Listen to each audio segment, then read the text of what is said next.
So I've been covering this triple 40-foot garage build where they bolt together, and I had a lot of people asking about the gaps in the floor. So I want to show you why we don't put anything in there and what the concern is. And so let's flip around and take a look. So this is our triple 40-foot garage, about 1,000 square feet. It's got a walk door down there and the two 16-foot garage doors we are installing as we speak. So when you mate these containers up, we bolt them together. There's your bolt hole. When you mate these up, you've got about where your corner castings meet up to each other. You end up with about an 1/8 inch gap right here where the floors meet. These containers do not shift laterally at all.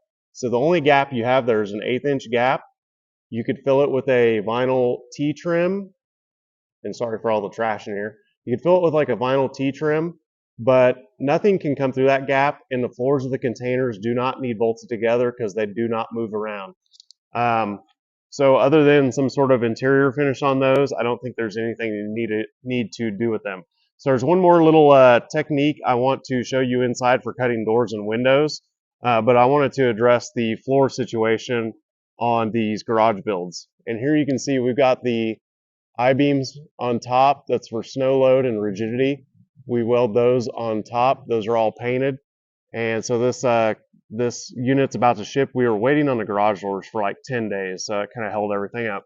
These are slate one trip high cube 40-foot containers with the easy open handle.